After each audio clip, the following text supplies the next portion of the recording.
I will not be bullied by that.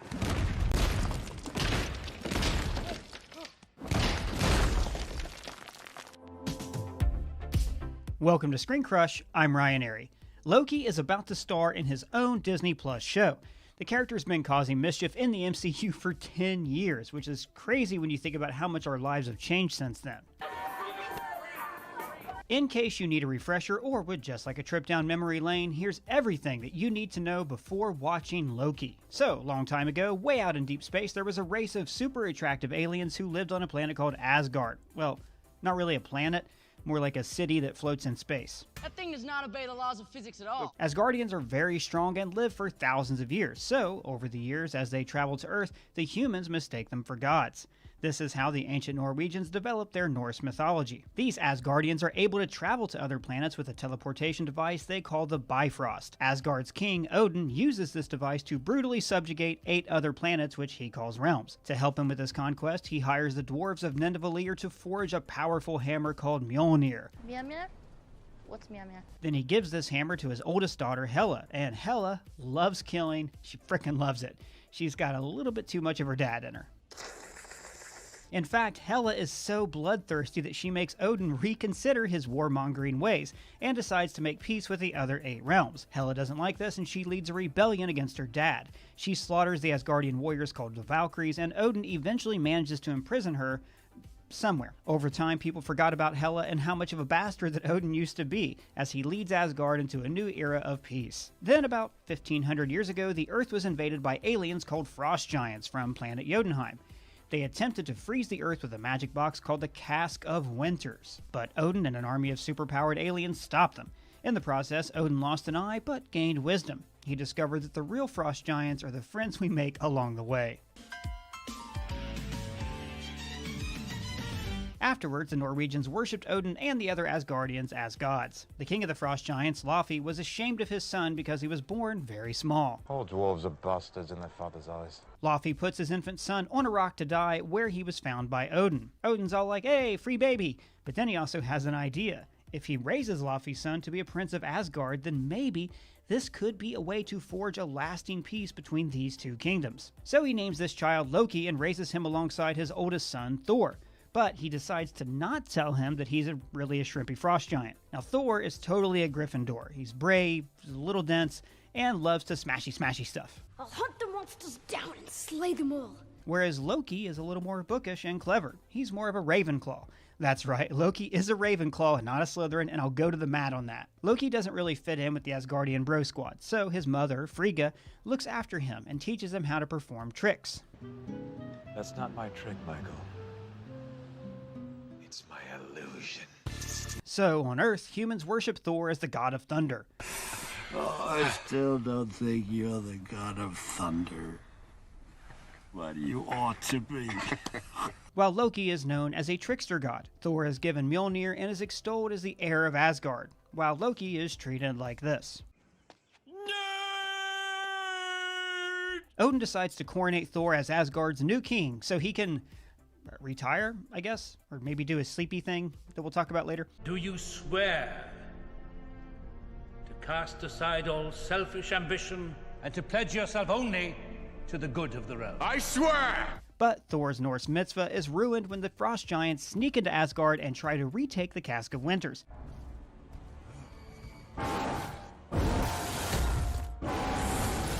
Afterwards, Thor is all upset that they ruined his big day and he wants revenge. I have waited my entire life for this. Odin's all like, don't go killing frost giants, we have to maintain the peace. And Thor is like, okay, I guess this sucks. But then Loki puts a little bug in his ear. If they found a way to penetrate Asgard's defenses once, who's to say they won't try again? So Loki, Thor, and the other space jocks ride off to Jotunheim, and they're gonna burn it down! During the fight, Loki notices that he's immune to the touch of the frost giants. Thor almost kicks off a war until Odin shows up on an 8-legged horse to enforce the peace. These are the actions of a boy. Treat them as such. Because when Anthony Hopkins shows up on an 8-legged horse, you listen to what he has to say. Afterwards, Odin is wicked upset that his son behaves so much like Hela, so he takes away his hammer, his armor, and his powers. But he leaves him a teensy loophole to regain his stuff. Whosoever holds this hammer, if he be worthy, shall possess the power of Thor. It's like if your mom threw out all your toys because you didn't clean your room, but then she whispered to the toys, hey, if he's worthy, then he can have all his toys back. Afterwards, Loki confronts Odin about his true heritage, and we get to watch these two English actors go to work for a living. Tell me! Loki yells so hard that Odin slips into the Odin sleep. And no, this isn't like when your uncle fakes a heart attack to keep you from winning an argument at Thanksgiving. What's going on? He's faking it. Basically, the Odin sleep is a deep coma that lets Odin live a long time. This is not to be confused with an even deeper slumber, the Dougie sleep. Oh, I want to lick it. Afterwards, Loki becomes king of Asgard, and Thor's buddies begin to suspect that maybe the god of mischief could be causing mischief. And yeah, it turns out that he did actually let the Frost Giants into Asgard. That was just a bit of fun, really. To ruin my brother's big day. Back on Earth, Thor has discovered that he's now unworthy to lift his hammer. After he's arrested, Loki appears to tell him, Father is dead. because Thor's a big dumb idiot and Loki wants to keep him out of Asgard before he causes more trouble. So Thor goes on a humble quest, flirts with mortals, washes dishes, and becomes a more humble person. Thor's jock buddies go to Earth to tell Thor the truth about Odin. This is in defiance of the orders of their king, Loki, so he sends a giant robot called the Destroyer to kill them and Thor. This backfires as Thor's self-sacrifice to the Destroyer proves his worthiness and he regains his powers. Back on Asgard, Loki has allowed the Frost Giants into the palace to kill Odin, or so he led them to believe. Then he turns heel on his birth dad. And your death came by the son of Odin. Turns out Loki's master plan is to do what Thor never could, commit genocide against the Frost Giants. His plan is to leave the Bifrost running and destroy their planet, all because his daddy didn't hug him enough when they were kids. Thor returns, fights Loki, and destroys the Bifrost, severing his ties to Earth. At the last minute, Odin awakens to save Thor and Loki. I could have done it! For you! No, Loki. Now this really bums Loki out, and so he pulls a Dr. Richard Kimball. I didn't kill my wife! R.I.P. Loki. Actually, Loki, Who did not die? is now looking for revenge against Thor. He wants to conquer Earth, the planet where Thor drank some brews and fell in love with Natalie Portman. I never said I was a role model. He finds a way to influence the mind of Thor's Earth friend, Eric Selvig, who's working for S.H.I.E.L.D. Nick Fury shows Selvig the Tesseract, which is secretly an Infinity Stone. These are 6 space rocks that were formed in the Big Bang and each embody a different aspect of the universe. Out in space, a half-genocidal alien named Thanos is trying to gather the Infinity Stone so he can destroy half of all life in the universe. Why is he doing that? Because there's not enough natural resources. Then why not use the stones to make more resources? Doug, I don't know. He's a villain. The logic is flawed. Thanos decides to send Loki to Earth so he can get the Tesseract for him. To help him, he gives him a mind control scepter, which is secretly the Mind Infinity Stone. Why did Thanos give him an Infinity Stone if he is trying to get more Infinity Stones? So Loki piggybacks on the Tesseract to arrive on Earth. He uses the mind control scepter to control government agents and scientists into doing his bidding. They're building a device that can bring an entire alien army to Earth. But the superheroes show up, capture Loki, and then Thor shows up and they have a poorly lit heart-to-heart. I thought you dead. Did you mourn?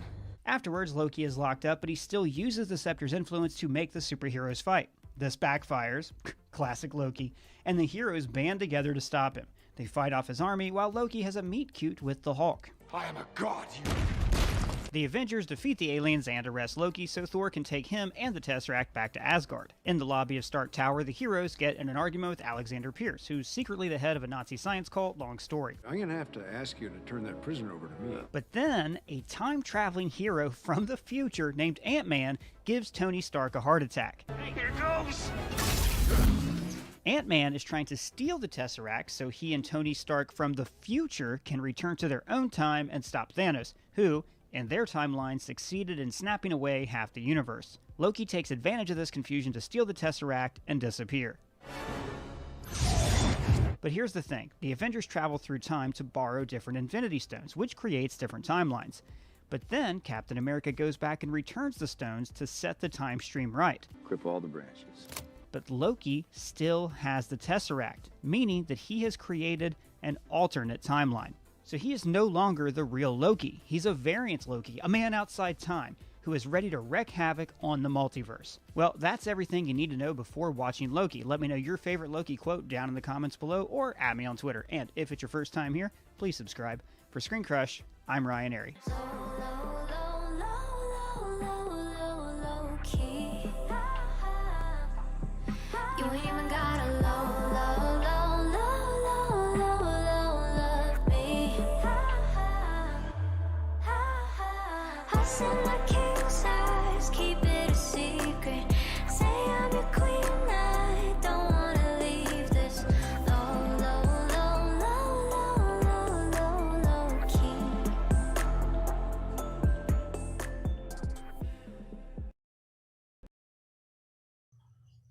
All right, and we are live with another episode of the Loki Aftershow. What episode is it? Episode 3. And now I can hear myself, and now I can't hear myself, which is great. I'm your host, Dimitri Pereira, host of the Loki Aftershow. We also got co-host Paul Lau out here, man in the booth and the man in the moon. Paul Lau. Paul, how you doing today? I'm great. I'm great episode. Good times. Yeah. Lots of energy. Yeah, we got stuff to talk about. We got stuff to cry about. So on and so forth. We would have Lex here. I don't know where he is. So hopefully Lex will be showing up. It'll be very surprising. It'll be like, oh, hello there. Hello there. Yeah. I want to know, there's going to be a lot of interaction with us and the audience. Obviously, right now, we're streaming to 4 different platforms right now. If you're not already following us on those 4 platforms, you're missing out because we're all over the place. But our main platform is volume.com/The Keeg Show. So if you're not there, that's where we're drawing. What's that? Lexi in the chat? Or is that a different Lex? Oh, that's Lexi, not Lex. It's Lexi, not Lex. That is not the Lex we are looking for. So, is there Alexis in there? Yeah. No, Alexis is totally different. Yeah. Alexis is totally different. Yeah. What was I saying? Basically, we're streaming to volume.com/The Keeg Show. So hopefully everybody is there. So that's where we draw the chat from. Everybody seems to be having a grand old time in the chat, which is awesome. Mm-hmm.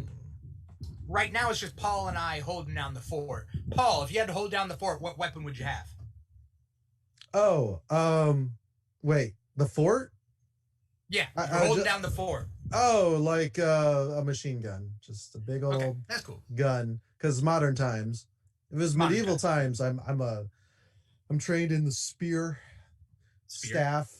Yeah, swords, they're okay, but yeah, you need a spear. That's fair. Knives. So wherever everybody is, click follow. If you're on any of our platforms, click follow, click like, subscribe, do whatever you can. We interact a lot with the audience. So first thing, what's up to Tolliver Street? I see ya. Lexi M884. Hey there. Lexi, how did you find us? Where you from? What's your name? Well, your name's probably Lexi, but you know what I mean. Mars Bars is out there. What's up, Mary? Miss Marauder. We got Super Beard. We got Vagabondage. We got Matt Morey. We got Paul Lau. You know Paul Lau. I think so. Yeah. Paul, what were you expecting going into this episode? I was not expecting for him to go into another annihilation, another catastrophe, another apocalypse. By the way, is plural of apocalypse apocalypses? No. Is it apocalypse? No, it's apocalypses. He was saying apocalypses, but if there's multiple apocalypses, is it apocalypses or apocalypses? I feel like it should be a C's, right? Like ellipses. Yeah, but that's that's different. What's comparable vowels noises or suffixes? Well, it depends on suffixes. Because it's lapse. No, lapse does not have the same suffix as apocalypse. Okay, I don't know. If I saw apocalypse, it's spelled the same. It's just how you pronounce it. Okay. Yeah. It's spelled the same as just how you pronounce it. Yeah. Okay. Calypse. Yeah, that's what I'm trying to say. It's spelled the same, but is it C's or cis? I don't know. Speaking of cis, that is going to come up later, and we shall talk about how does that play a part in this character. Okay, Lexi, Vagabondage's friend Lexi. Vagabondage told me about you guys. Yeah, because you could say ellipses or ellipsis. No. Ellipses are multiple ellipsis. Ellipsize. I don't think it's ellipsize. No, I'm joking. Yeah. I want to know everybody out in the audience what you thought was going to happen. Loki jumps through the door it disappears. What did you guys think was gonna happen in episode 3?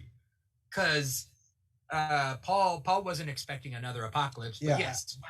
I just thought it was going to be like a chase, maybe a little montage through like more, events like Mordor. Mordor, Mount Doom taking the One Ring of power.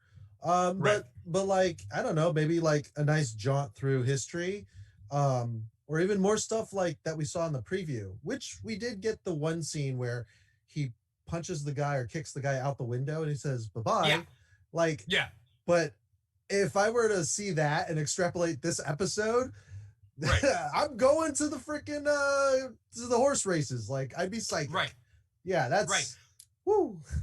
I feel like we never know what's gonna happen, right? Like with these shows, like we always think like, oh, we could write from this point on. Yeah. Like, yeah, could I have seen like him going through a portal and then literally running through different time periods on like a Scooby-Doo-esque chase? Yeah. Like that could have happened. The time variants, who are now no longer clones, they're actually all variants who work at the time variants. Yeah, I thought they would be like trying to like do damage control to the timeline, however that may be. But we don't get that. We haven't seen that. It was a self-contained episode. Super Beard was right. It's a filler episode. It was 42 minutes as opposed to like the 54 minutes of everything that came prior. And establishes a lot. It establishes a lot. I told Paul, I was like, well, it wasn't a filler per se, but like plot-wise, it's still like a bottle episode, right? Where two characters are in the same room. It's kind of like that. Well, they first go to the Time Variant Association, like the offices. Association Authority. Authority, yeah. Time Variant Association. I just used their acronym. Association of America. Yes. Yeah, her fight scenes were awesome. Yeah. So. Yeah. We got. I don't know if Tolliver Street has showed up before. He does really good TikToks. He's a little up and comer. On TikTok. So thank you for dropping by. He says, I enjoyed Sylvie's fight choreography, lots of jabs. Interesting how Loki and her have similar approach to a fight. Yes. I want to get to, is it too early to get to what the differences were between them? Like, well, is it time to get into the nitty gritty? I mean, we should just talk about it. Like we should just talk about it. But let's use that. Like, I don't know how you observe fight scenes, but Loki rarely goes for like kills with his knives, his daggers. He's normally like either just like throwing it to do the either sleeve pin or something like that, or he's like making them disappear. And the only time he needs it to be lethal is for like a grand entrance, like in Thor Ragnarok. There's like a nice slow motion scene, and then he's fighting Hela, and even those guys are all undead. Sylvie is definitely all about the coup de grace. She uses a single large, kind of like a scimitar, maybe a little shorter. Right. It's a short blade, right? It's not as short as daggers, though. It's definitely about. No, it's probably like it's pretty probably big, like this dude. long. Yeah, like the blade is probably this long. It's actually. What's that? What's that? 3 feet? Probably like a 3 foot long blade. Yeah, it's kind of like. Oh wait, can you see it? I would say longer. You think this like that long? I mean, I would maybe a little bit longer, but yeah, okay. We see her fighting with that blade. Loki is fighting with daggers. I want to read some comments, and don't worry, we'll get to enough comments with everybody.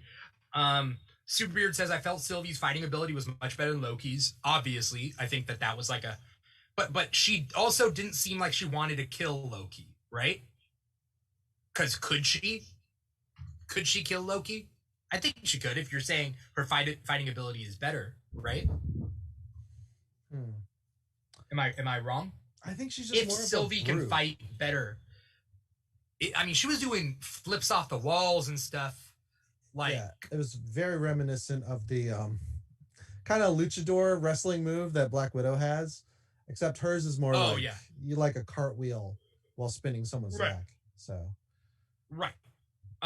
True. Miss Marauder says similarities, I want to kiss them both on the mouth. And from what we learned in this episode, they would both kiss you on the mouth.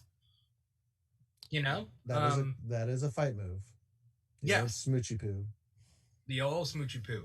Matt Morris has also meant to say this last week, but the music and now the visuals at the end of this episode are giving me Blade Runner vibes. Yeah, it's that neon futuristic thing. The question is, they're on Lamentus 1. Are those superhero or not superheroes? Are they humans on that planet, or are they aliens? Because we can't tell. They're humanoid. Yeah, they don't. Because what was the name of? It was Patrice. Was the name of the old man at that little shack where they got shot by the big gun?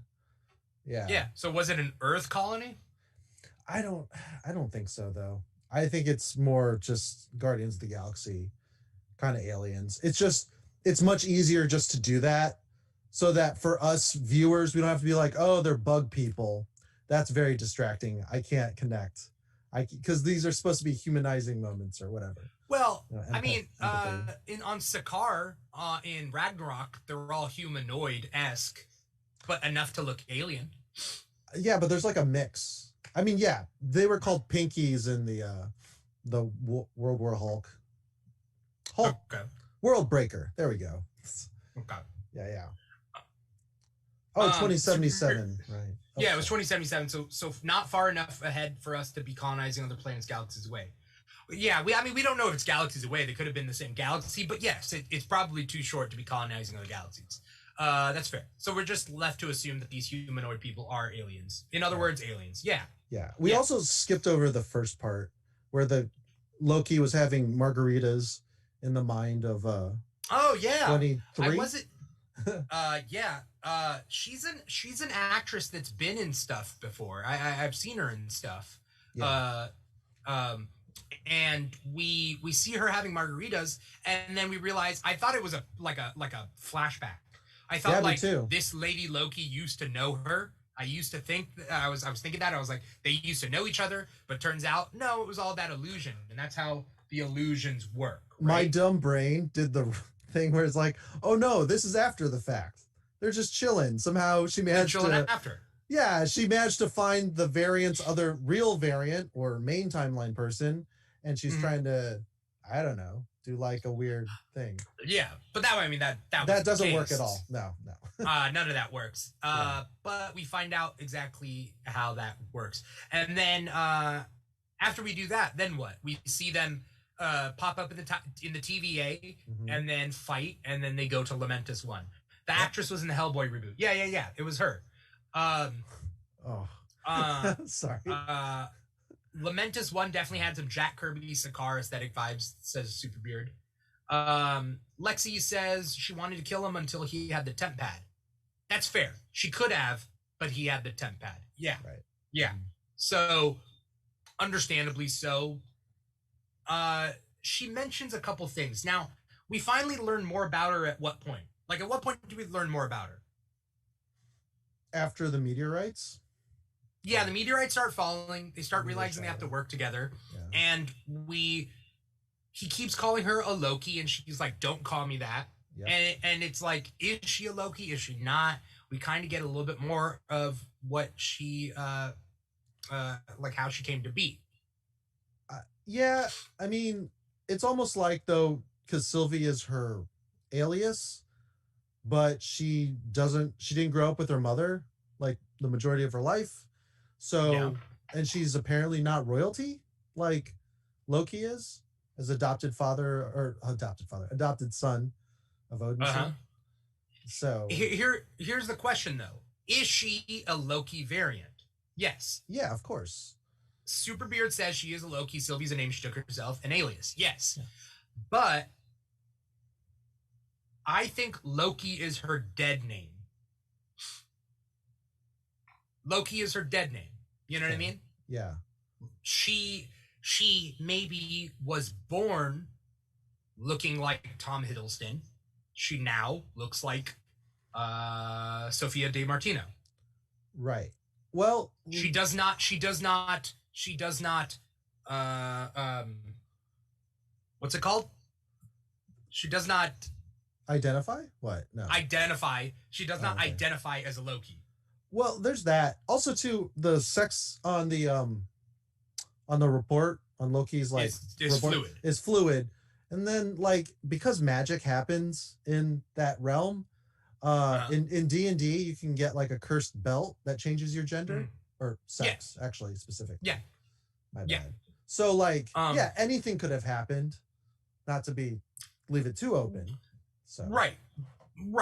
I do think though there's too many similarities between the two of them that she is a different genetic code. Yeah. I think it's just this is the way she's identifying now, right?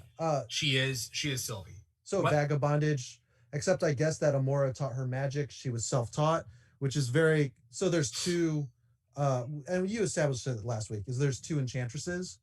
Yes, there's two enchantresses. Enchantresses, so to speak. Sure. Okay.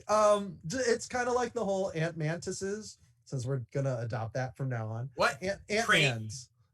Oh, I thought like two praying mantises. We only got the one mantis in Guardians 2. Two mantises. Yeah. But yeah, so we have Michael Douglas as Pym, and then you have Scott Lang as number 2 as the main character. Yeah. And so that's kind of following the same, two Ant-Men. Yeah. Ant-Man is Miss Marauder says, please, my English teacher heart cannot take this. Okay. Tom Hiddleston's Loki also has green magic, which many people said Lady Loki's green magic proved she was Enchantress. Yeah, they both have green magic. Because, I mean, it's not like every magician has a different colored magic, right?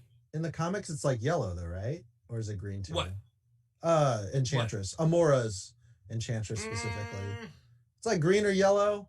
I mean, that's just what I remember growing up, but who knows? Yeah. Hulk was gray for different reasons, or green for different reasons. Right. So this is Sylvie. Have we ever seen him just shoot green magic out of his hands like he did in this episode? No, we've never seen him shoot green bolts. Well, at the end of the episode, the telekinesis where he stops a giant tower from falling. Because he did the force pull with the Roomba, like Thor summons the hammer, but he's the a lot of vacuum fight scenes last episode, by the way. The gods suck. Oh yeah, the vacuum. But that was major telekinesis, right? Yeah. Yeah. Also, Sylvie says she has to touch someone in order to do this illusion, which is very limited, and it seems to me that's the only magic she knows, huh?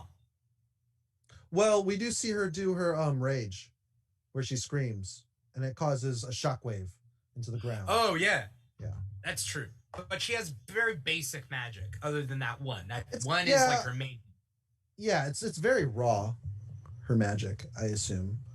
Well, in all the other schools of magic, right.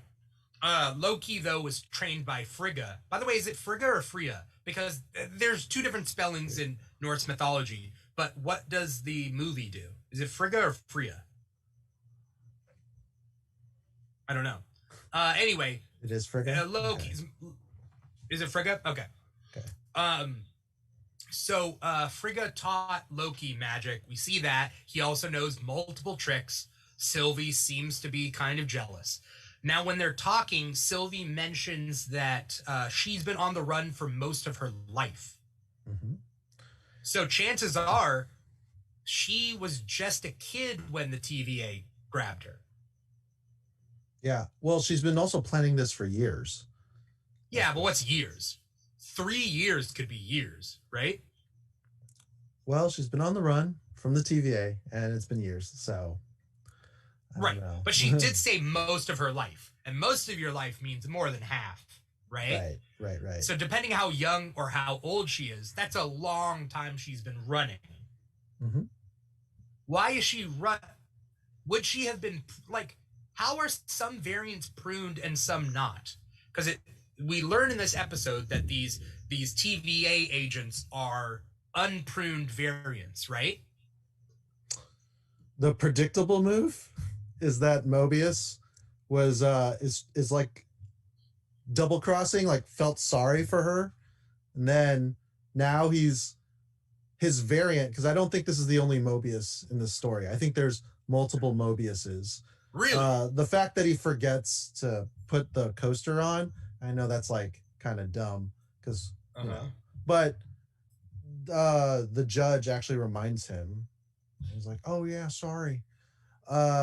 So that's my like guess. If this was like a trope, like Mobius was supposed to kill her, he doesn't, and then they get rid of that Mobius, and then this new Mobius is tracking her.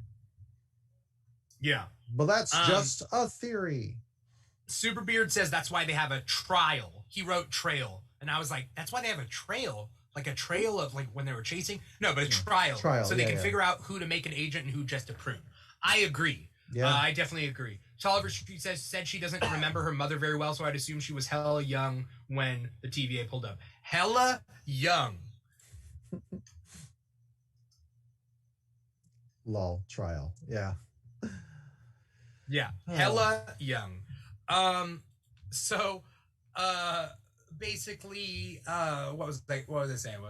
So yeah, I mean, she didn't know her mother. She, you know, she didn't get to learn the magic, and she identifies as Sylvie. I don't think it's an alias. I think Sylvie is her persona. That exterior that we see, Sophia de Martino, is how she identifies. That is her now. That's why there's so much disgust with Loki. Loki is her dead name, right? I'm drawing parallels. I'm drawing trans parallels. For anyone who didn't get the joke earlier, we were talking about, I said, who said cis? Somebody, you know, this is the connection. This is what I'm trying to say. Whether or not it's right or not, and whether we learn more things about this, I don't know. But it could be that this is, like, Sylvie is her name. I know it's an alias, but is it? She called it an alias. Okay, maybe. Yo, what if the different Mobius agents are the other favorite agents they were talking about last week, and they take their drinks on the rocks, and that's why there were rings? Ooh, good point. Who are the other favorite agents? No, like if it's Mobius, but that the current Mobius doesn't have like proper nouns for those Mobiuses. So they're just called the favorite agent, Agent X. Yeah. Yeah. I mean, maybe. Pseudonyms. Yeah. Are we also looking way into things? Like I said, that's just like a tropey theory of mine. Yeah. And that's what the show's for. Yeah. And that's what the show's for. Yeah, that's true. Like she'd probably own it. But didn't she say some things like this is who she is? She said something like that, right? In this episode? Having other you know what I mean? favorites. When he was meeting with Ravenna. He was giving her a hard time about having other favorites. There are multiple Mobiuses in the comics. Okay, but another. Oh, okay. I'm just saying, it seems to me that like this. I'm just saying it seems to me like a trans parallel. A trans parallel sounds like a car. I don't know. Anyway, but you get what I mean. Yeah, the transatlantic, you know. Yeah. Trans Am. Yeah. Yes, love that moment. What's the another part? Unfortunately. Miss Marauder says, yes, love that moment. Let us know, because I want to know what you guys are talking about. In the comics, the other Mobiuses were named Mr. Tesseract, Mr. Ouroboros, and Mr. Paradox. Got it. Yeah, I mean, you know. Okay, but another. Like Thor. He smashed. Oh! Okay, that's right. When Loki is drinking and he throws it down, another, that's like what Thor does in the first Thor movie. Yes. Yes, with the coffee, the beverage. Yes. Yes, the beverage. Yes. Yeah. Sylvie said nothing about identifying as Sylvie. She just called it her alias that she took up. Okay, I know, but she didn't use the word identifying. But like, that's what I'm just trying to draw the parallel. You know, classic Asgardian smash. The Asgardian yelled another. smash. It's an Asgardian smash. Asgardian smash. It's a. I don't know. Warriors 3 clash. Asgardian smash. Okay. All right. So I'm not going to keep doing that. An Yggdrasil branch. Oh, there we go. I know it doesn't rhyme. I don't know it doesn't actually rhyme, but it's a slant rhyme. Anyway, the point being is, then they get into the. We do know. Oh, well, we do have a little dialogue about love, right? Loki canonically is bi. For anyone who wants to know now, I see where you come from, Dimitri, especially with the sexuality being brought up. I don't think it's a stretch. Thank you, Miss Marauder. Thank you so much. Because keep in mind that essentially Loki knows that this Loki, Lady Loki, let's just say, is him. It's not a different person. Why? Because when Loki says, when she says, have there been any princesses or prince? And he's like, a little of both. So now we know canonically bi. And then he says, and I think the same for you. And then she agrees, right? That's what happens. So essentially he's saying that you are me, I'm bi, you're bi. Let's ice cream for ice cream. You know what I mean? Well, specifically it was oh, you're a prince of Asgard. I assume there are many princesses, or perhaps a prince for you. Yeah, and he says a little of both. A little bit of both, but as we all know, it just never felt. And she finishes the sentence with real.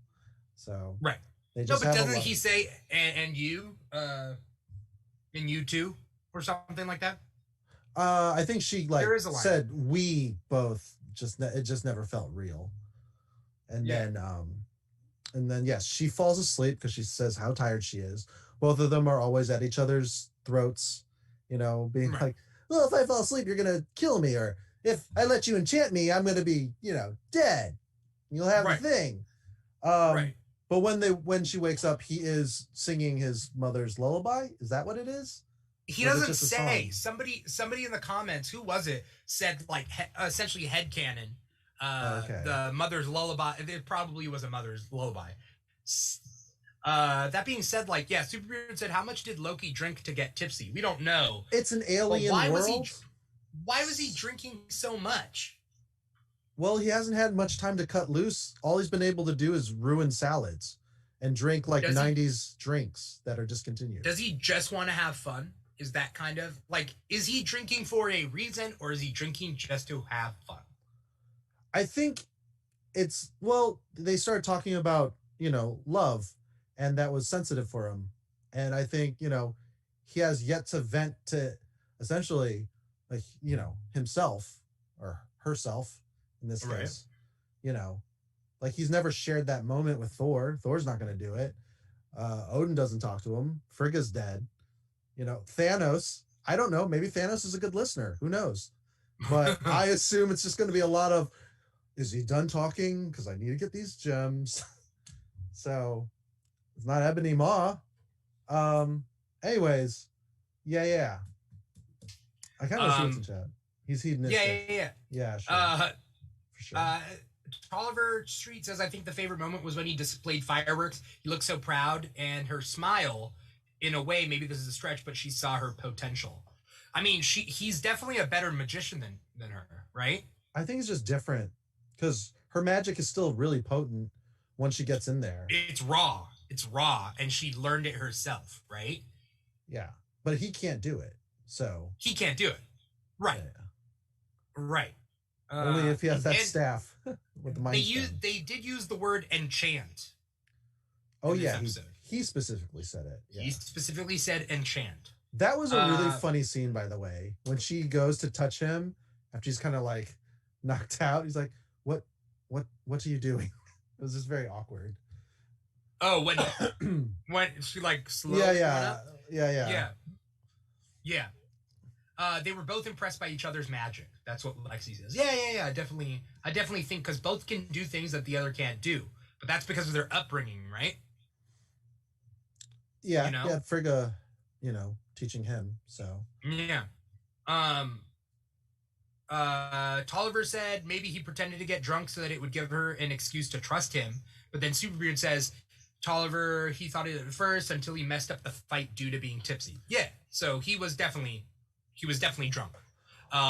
Also the methods too, when they were getting on board the train, she's just like, you just disguised yourself and took me hot. That's doing a thing. That's not a plan. Yeah. Like, all right, what? plans are multiple steps. She's way more crafty. Yeah. Totally different. Which is funny. Let's be honest. Let's talk about Loki in the Marvel universe so far, right? In the first Loki, he's supposed to be crafty and cunning, right? But at the same time, like in Thor 2, Frigga dies and Loki takes the form of Odin, and we're all like, oh yeah, Loki's gonna mess things up. He is gonna get his tentacles and everything. And I don't think Loki has tentacles. You know what I mean? That got away from you. That's almost as bad as the dagger. The vanishing dagger. Here's the thing: the dagger was good until he got to the end. You know, he meant to say out of his grasp. Sorry. Right. Superbeard is saying, I think people are leaning too hard on the word enchanting. First things first, I'm the only one who said anything about it. Who else has talked about enchanting? What? Second thing, it describes a type of spell, that's all. And Marvel is purposely using that word to rile up fans. It's a boner moment. I don't think so. You think that they're purposely saying the word enchant just to rile people up?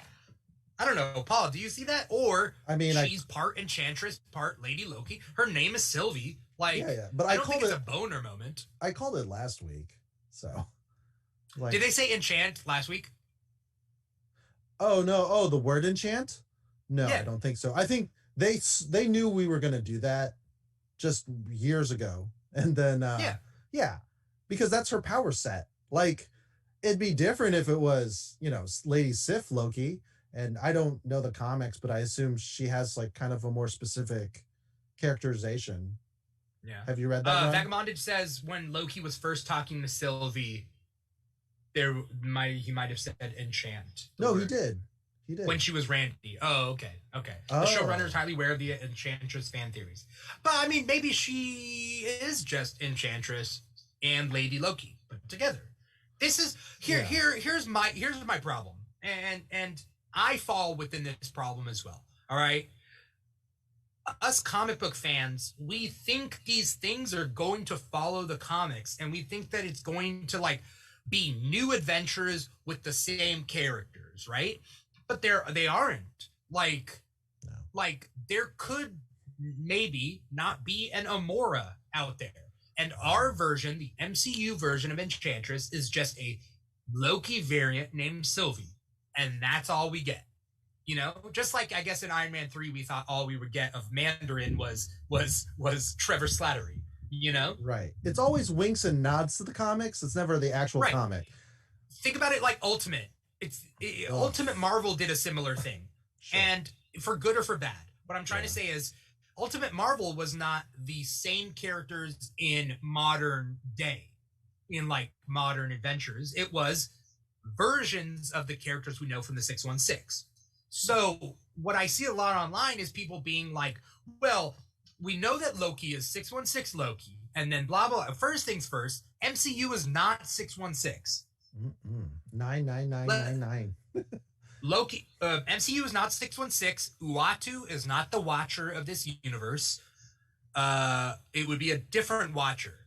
Okay. And that, if we've seen the Watchers, it is not Uatu. It's not 616 designation. Like an Easter egg is just a little wink and a nod, not a clue or major plot point. Yeah. True. I don't know who's saying true to what true and who true, but maybe it's me true. Miss Marauder says, I think the concept of Easter eggs is often lost on comic book fans. Yeah. I think that like we get stuck. We're like, okay, this Loki is obviously going to turn into Kid Loki at some point. And that's not true. You get what I'm saying? Like we think that because 616 Loki turned into Kid Loki, a teen Loki. We already got Tom Hiddleston, Lady Loki, weird isn't that the evil Loki? Isn't that the Sorcerer Supreme cape? It does. Yeah, it is. That's the Eye of Agamotto. Yeah, that's the Eye of Agamotto. So maybe he became Sorcerer Supreme at one time. Watu as the Superbeard, what are you are you what? Maybe, I mean, okay, maybe this is Uatu, but that doesn't make any sense why this would be Uatu. Uatu only looks over the 616. Like, he's probably like Buatu. Wait, but we've seen Watchers, right? We've seen Watchers. Was it? So we know they exist. Was it? But Thor are Dark you? World? But the MCU designation, is it? Has it actually been said that it's Uatu? Even in the trailers for What If? Sorry, Oh, Super for Beard What is talking If. about Gotcha. the What If series, that it is Uatu as the Watcher. In the comics, Dimitri, is what Superbeard said. In the comics. But wait, what about in the comics? Uatu is in the comics of the 616. But do we know that Uatu... Oh, Kevin Feige said it's Uatu. That's what I'm trying to get at. Okay, well, you know, that is weird, because it shouldn't be, because this isn't 616. My point being is that comic book readers are watching these shows and being like, well, obviously this, and this is going to happen, and it doesn't happen like that. And trust me, like, as an X-Men fan, I thought the same thing with Fox's X-Men movies, and that doesn't happen either. For better or for worse, they make changes, and it's not always the comics, you know? Yeah, I think there's a lot of comic book readers who they're just databases that hard code stuff in. And sometimes when you transition to different medium, their brain is just like, you cannot diverge from the course. Stay the freaking course. And then they're just like, you gender bent, you race bent, you made them not married. Batman doesn't do what? And then that just causes, like, you know, emotional shutdown. Can someone please tell me what's going on?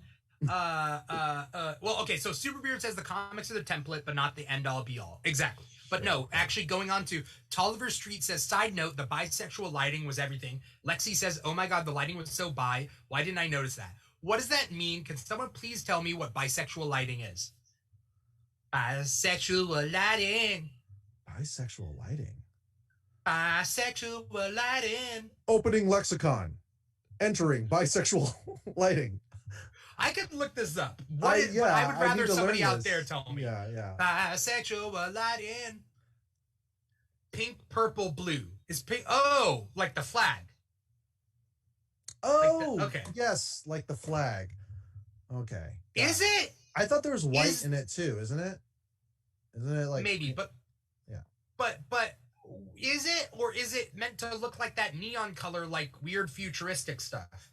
Bisexual lighting is the bisexual lighting is the simultaneous use of pink, purple, and blue lighting to represent bisexual characters. It's been used in nightclubs, as well as in studio lighting for films and television. Color of the flag in the lighting. No white. Okay. White. No white. No white. No white. No whites. No whites. The dress, what color was it? It wasn't white. It was blue. No. Okay. I mean, that's cool, but is it reminiscent of like nightclubs, because nightclubs have the neon look, and the neon look is futuristic? So like Blade Runner, doesn't Blade Runner have like purples and pinks and stuff? No, it's more red. That movie. What about like 2049? orange. Oh, the newer one? I mean, it's still like blue and red and yeah. I would say Fortnite is very blue and purple.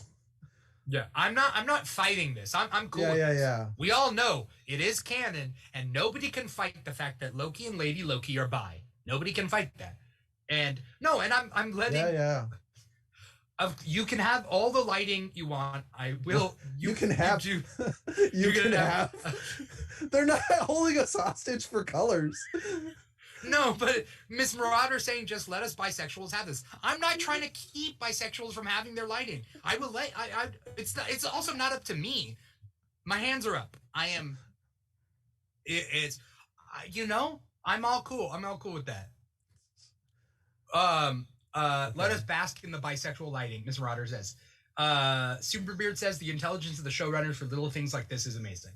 And then Miss Marauder says thanks. I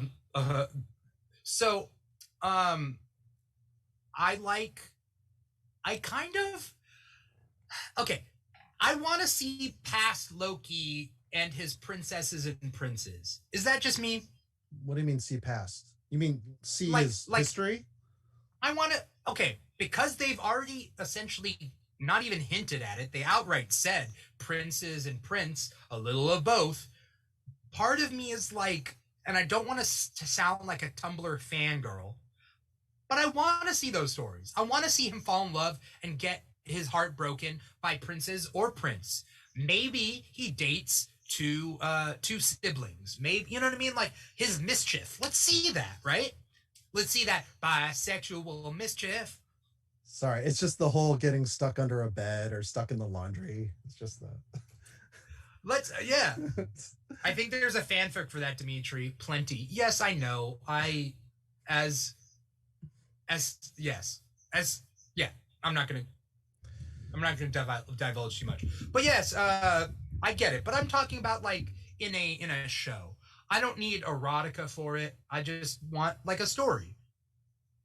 Let's How else do you think he gained favor with the Grandmaster in Sakaar? We can have our headcanon. Yeah. Big orgy ship. Yeah, I get it. And I mean, that's fine too. I would like a canon, like a on-screen love story. Let's see it like a on-screen love story. I know that people love their fanfics. I know. Because I know people love their fanfics. I'm a big fan of things being canon, and I like them being bisexual and in canon, so then I want to see it in canon on screen. I don't put too much weight into fanfics, and I get it. Like, it's its own thing, and some people like it. But I just want things to be canon. Headcanon is not canon. I will die on that hill. That's what Superbeard says. We don't want you to die, Superbeard. Keep coming back. Also, head cheese is not cheese. So it's, the compound word of head. Sorry. What? Head cheese is not cheese. You get it from a butcher. Okay. Head canon is not canon. Yeah, for someone that is such a sex symbol, attractive fellow in the Marvel Universe, it does seem like a missing piece to not have any romance for him. Yeah. I think that's what was so jarring for me in this episode. What was so jarring, Miss Marauder? What was so jarring for you in this episode? Bisexual lighting. Yeah. I mean, I don't know. I'm a stickler on canon. I personally think that canon should be diversified and should be like, Oliver Street says what, disregard the what. Depending on how this season ends, I think that they're exploring Loki's past in season 2 is the way to go. Okay, yeah. Like that, his character and idea of love and romance. Oh yeah, it's something that hasn't been a focus for him. Yeah. Well, there are, and it's weird. There are people, and it's not weird. I mean, this is life, but there are people who work so hard at their job, they don't have time for love. And then they get, then there's a Hallmark movie, and around Christmas time, they realize that they've been working too hard, and they deserve to have some love. No, I'm just joking. But the point being is, like, sometimes in real life, people just want to work. I think what's really compelling about Loki as a villain, or just as a character, is that he is not your typical arrogant, like, villain that's like very focused and knows what he wants. He like is just like, oh really? I'm sorry, I made a mistake. Like, he's always reflecting and self-improving. And I don't know. That's the wave 2 of villains in the Marvel universe, is sympathetic villain. So, right. I'm a fan of this Loki. I don't know, Paul, what your favorite version of Loki is. I like a Loki that's more like Constantine. Constantine in the DC universe, where he's a con man. It's different, obviously, but like the fact that like he will do bad things, but not for the joy of doing bad things. He'll do bad things because it needs to be done, and that's what puts Loki on the other side of Thor. Is that, as opposed to Loki wanting to take over the world. I did not like Loki in the Avengers movie. Oh, I mean, it wasn't great. It was just, it was a Whedon villain, a big bad. Exactly. Because Kenneth Branagh did a better Loki in Thor. Right. I mean, but the thing about Constantine is he is a magic user, and he is like kind of an authority on magic, whereas Loki is more of a illusionist, and we're seeing like every facet of his personality is an illusion. Yeah. So he has to untangle that. It's an illusion, Michael. It's an Tricks illusion, Michael. Tricks are for whores. Is that what he says? Yeah, I think so. I definitely get it. I don't have time for romance unless either Loki or Sylvie come calling. Miss Marauder, grab a glass of water, cause you thirsty. We've all been in quarantine. Come on now. No, I get it. I think you chalk up Avengers Loki as to being under the control of the Mind Stone. Miss Marauder, I've made a terrible mistake. Thus, the singular focus of being a god on Earth. Yeah. It was a singular focus. Yeah. The difference though with female Loki, Sylvie, is she gave up, whereas, who gave up?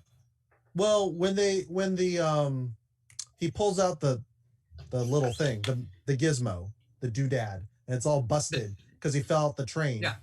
And then she's kind of like, well, we're dead. It's like, we could go for the Ark. And then they don't run to the Ark, by the way. They kind of still just walk. I don't know.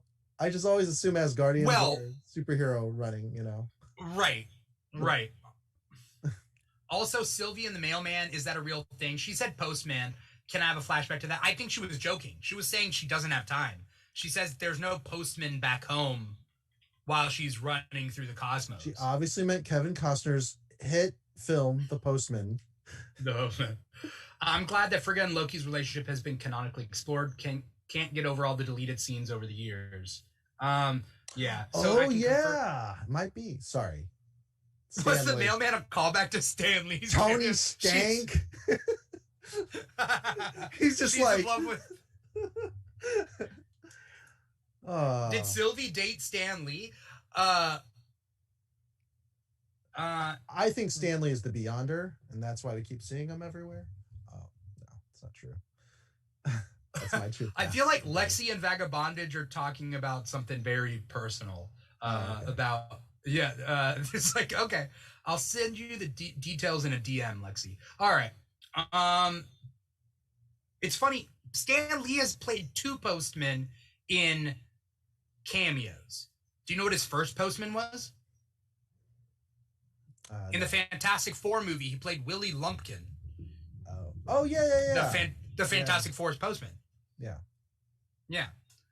Who is a canon? He's the canon postman for the Baxter Building. In Marvel Knights 4, I specifically remember him telling, maybe that wasn't him. I could have swore it was him that had cancer. He was going to jump off the building. And then Reed was like, I'll be there for you in your end times. I know I have a lot to do, but you're really important. But I don't know if... Now, I don't know. I'm very unsure. Yeah. Anyways. Yeah. So he's played 2. He's played 2 mailmen. Willie Lumpkin and the guy who says Tony Stank. Tony Stank. What was I saying? Well, they run to the Ark, and then the Ark blows up, and they're like, well... They kind of run to the Ark. They kind of start walking the train tracks. Well, they run to the Ark when things start falling. Yeah. Yeah. That was a cool scene, though. That was amazing. Like, the effects on this show, and I can understand why Falcon and the Winter Soldier was supposed to be the first one. Yeah. And that was by far the least amount. It looks... I hate saying cheapest, but that's all I can say. Because WandaVision, holy crap, like... Right. Tons of money for it in that. Also, Falcon and Winter Soldier is more down to earth. So, like, the fact that they would start with that to kind of ease us in to this new normal, I get that. But WandaVision before Falcon and Winter Soldier still worked because it kind of went chronological then, right? It was right after the unsnapping, right? I thought Falcon and Winter Soldier was only like a couple months after the snapping, and Wanda we had to have the flashback where she goes to pick up, Vision's parts. Right, but that's only been a couple weeks, right? Oh, okay. Yeah, it was 3 weeks. It was 3 weeks that Monica Rambeau took once she appeared, and like and then went back to work, right? Yeah, WandaVision is like weeks after. So chronologically speaking, WandaVision does come before Falcon and Winter Soldier, and then this Loki thing happens technically, I don't know. It's after Loki gets the cube. Loki gets the cube in the past. Anyway, it's weird. But the TVA doesn't exist. After Endgame. Yeah. So, yeah, it's not an issue. Right. It exists out of time. Yeah. So. Yeah. Theory. Superbeard says a theory. Mobius will pull them out of Lamentus next episode after they have the poignant scene we've seen in the trailers of two of them sitting on the rock as the planet crumbles into Lamentus. When do we see Loki have the vote Loki thing with those guys with the beards around him? Is that on Lamentus? I don't think so. Because why would they have a democracy? I don't know. Like, you know. Because it looks like a Mad Max wasteland. So maybe that's just another apocalypse, I guess. Yeah. You know, we're probably going to see more than one apocalypse, like, from this point, right? Yeah. I wonder if Mobius is going to join forces with them after Loki tells him he's a variant. That is possible. Supposedly there's a big twist in episode 4. Did you know that? I did not know that. Yeah. Supposedly there's a big twist in episode 4. That's what Loki, or Tom Hiddleston, a.k.a. Loki, has said, that there's a big twist. So. Any other hints than that? Or are we going to get another, like, White Vision favorite, like, actor I want to play with? That's all we know. We just know that it's a twist, you know? Okay. Episode 4 and 5? Okay. According to Hiddleston, episode 4 and 5 will be the craziest ones, the ones that he's most excited for fans to see. Okay. There we go. So, here's the question. What do we think is going to happen in next episode? Superbeard's already opened the discussion. Paul, what do you think is going to happen? While I think about what's going to happen next episode, can I throw it back to you so I can because I haven't really thought that far. I think that like they will have a point. I'm agreeing with Superbeard. I would have come up with this anyway, but like Superbeard's right. Like there's that poignant scene on the rocks as the planet crumbles. They accept their fate, and then Mobius pops in to save them. There's something going on with Mobius, and I don't know. And I mean, honestly, this episode could start off with that, right? And go to a whole nother, like, it doesn't have to be the whole episode, you know? That's what I think. Whether, like, there's something weird about Mobius we will learn about in episode 4 or 5. You know what I want is Sylvie, or female Loki, to just touch a bunch of TVA agents and then give them back those memories. Because I think what was really interesting with that scene is she's like, oh, I've known you a long time. Like, she can implant that kind of like affection, and the fact that, you know, she said it was like, I don't think she could do multiple, though. I don't think she could do multiple people. Well, I've never seen her do multiple people. She says it takes a lot of effort to do one person. Oh, okay. That's fair. Well, then it might be Mobius. And then maybe that's where he, you know, pierces the veil. Basically, the only one that can save them is someone from the outside with a time pad, right? That's all we know. Yeah. Unless Captain Marvel's flying around, not aging, still coursing with, you know, all that gemstone energy. What does the "it's all real" chant from C20 make more sense? Oh, interesting. Oh, okay. That the dreams from her past were actually memories of her dreams were actually memories of her own past. Mobius will say the day he's going to find them. No Owen Wilson. Wow. That's what people are saying. I'm fine with that. I don't need an Owen Wilson. Wow. Yeah, it's really annoying. I mean, it kind of would take you out of everything, right? Yeah, sure. Also, him whispering when there's like, you know, shit falling from the sky. Yeah. You guys are so annoying. Get over here. Here's the thing. I think Ravonna Renslayer is too big of, and it seems weird. When I say too big of a comic name, she's not like a mainstream favorite or anything, but she is literally Kang's like a partner, right? Yeah, in yeah. whatever way, shape, or form. Like, she is too big of a name to not have a link to Kang, who's coming in Quantumania.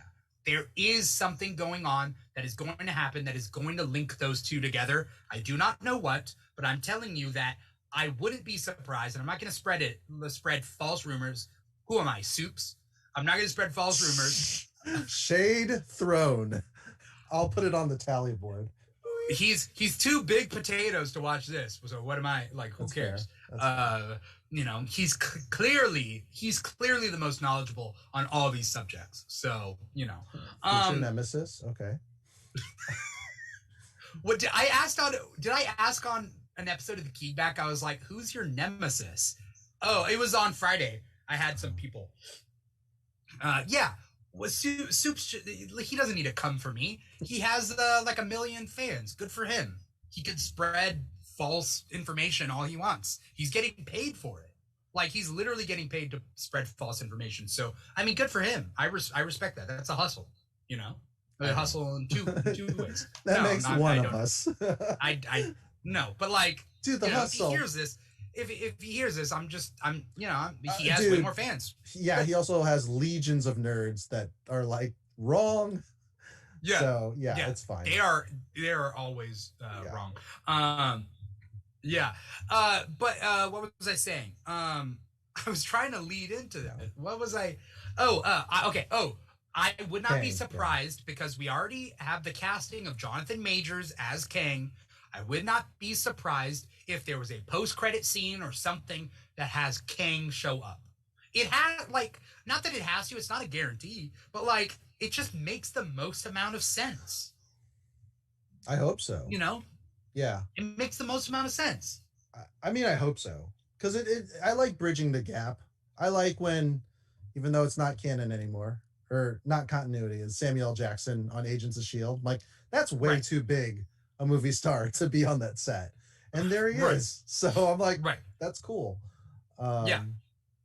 And then, just WandaVision. Right. So I just think that I think that Jonathan Majors would be the most perfect cameo for this show. Because Quantumania is coming out in 2022. The only thing is he hasn't been introduced, though, in his own movie. I mean, granted, Black Panther was introduced in Civil War. And Thanos? Where was Thanos introduced? Yeah, but Thanos is like the Easter egg at the very end. So is that what you want the Kang to I'm be? saying Kang will show face. I'm saying no matter where or what, Kang will show face in this season. That's all I'm saying. Yeah. Is his name Reggie? The guy that has all the stones? The one that was gonna get gut like a fish. What? Yeah, what? I'm not Reggie. What's his name? Oscar, Reggie, Terry. I'm sorry. I'm so bad with names. Yeah. I would like for Kang just to be talking to him. Just like really just you know. Casey. Thank you. Casey. Yeah. Yeah. So I mean, I'm telling you, like, there's probably a Mobius twist in episode 4. Yeah. By the way, I just wanted to ask everybody what they think before we get going. What kind of relationship do you see this Loki and Lady Loki? How would you compare that to a real life relationship? Are they, I mean, at first, like, enemies, but not really. Are they friends? Are they brother and sister? Is that closest to their relationship? Are they brother and sister? Are they clones? Are they twins? Well, I think the concept of variant is not lost on Loki. So he would be more like, that's me in a different path. And I'm just going to observe this and at the same time admire it. I mean, because like, I don't think of my sister as another version of me. No. I am 4 years older, but we are very similar. But if you were twins, you might think that way. Ish. Well, it depends on what type of twin. Like if we have like the twin language and then the psychic link. You know, one of us feels the pain that the other has. How is that a power? Right. I know there isn't a real life example of this. Vagabondage says, there isn't. And I know that. I'm just saying, like, how do you think those actors would play it? Like, what relationship do they want to evoke from this? Is it, for example, character and their mirror universe counterpart, like in a Star Trek episode where it's like, I'm the evil you, ha ha ha, and that's the relationship? Or are they going for like a brother and sister thing? It seems like a lot of people are saying brother and sister. And here's the question, Paul, if there was an alternate universe version of you, would you treat that? How would you treat them? You know what I mean? I don't want to make this sound, I don't know. So like, you would make out with yourself? Yeah, of course. No, without a doubt. No.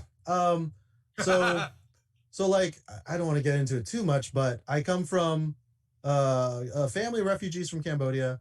We visited Cambodia. Basically, it's covered in landmines. Lots of people died. And it was basically by chance that my family made it here to the US.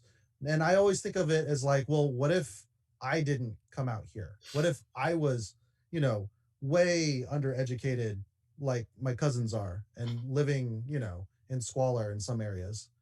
And it's not lost on me that could be a possibility. So like you see another timeline kind of you. Well, it's just, this is what I would be like if I had still been there. Yeah, I'm so steeped in like the advantages of living in America that and I at least understand a little bit of Cambodian, that it's all by chance. It's all like, they're all variants of me, not the whole like we all look alike, but we're all family. And I don't think less of them. I just think I had so many advantages, and I stand on the merits of modern technology and everything else. Right. So could it be similar to two twins separated at birth?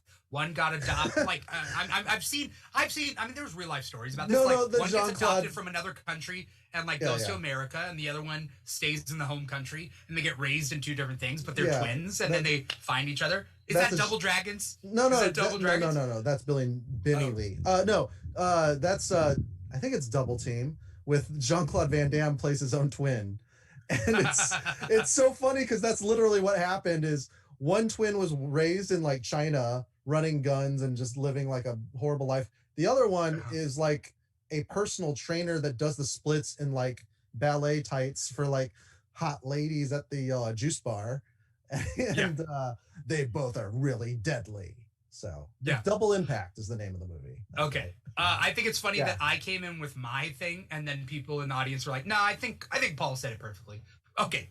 We'll stick with Paul. No, it's fine. It's just because like I don't expect other people to have that perspective, Right. That's why I don't like I understand how hard it is when you throw some like a term like white privilege or cis privilege to somebody, because it's like, but they don't have the opportunity to experience the to consider those things, because any minor inconvenience is devastating. Right. These snowflakes. Anyways.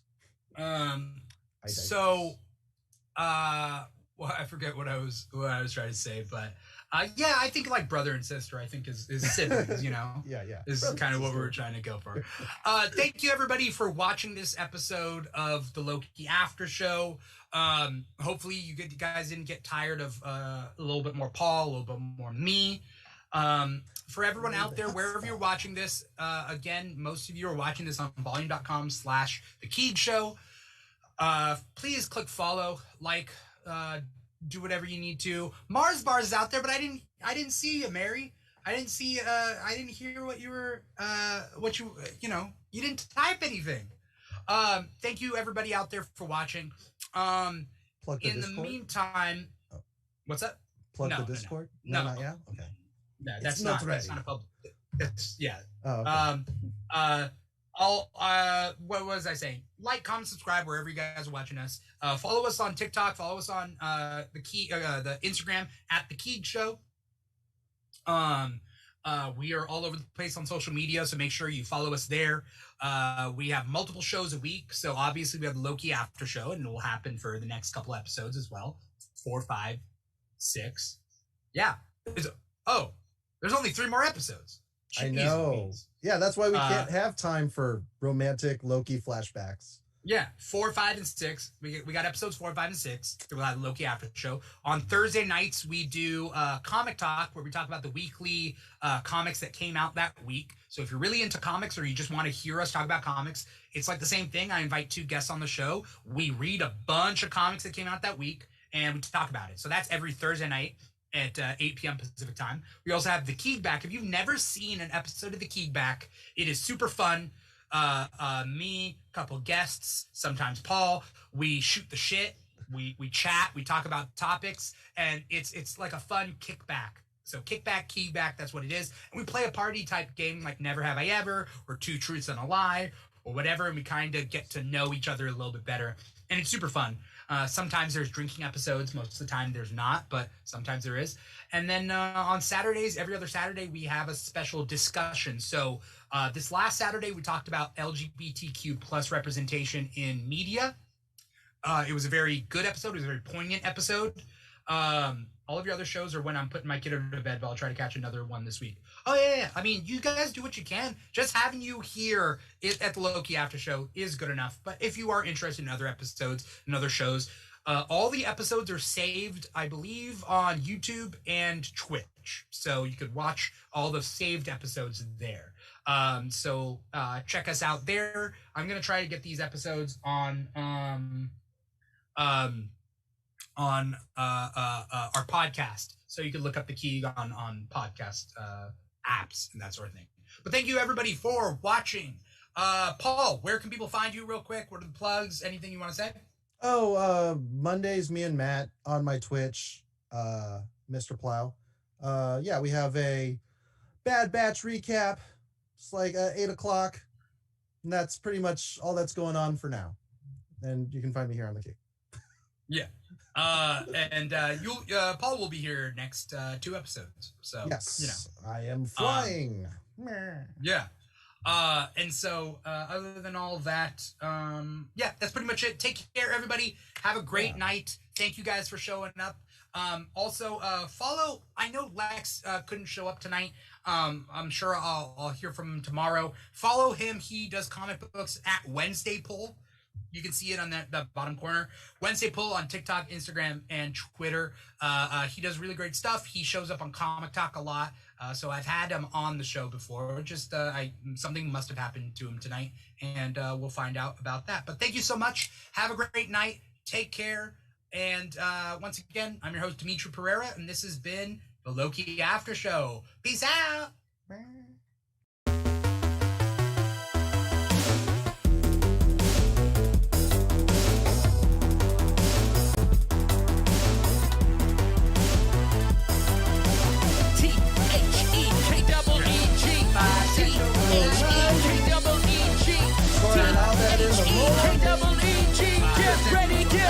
Get ready for the king. Grab your cape and grab your mask. You're either super strong or super fast. Gotta beat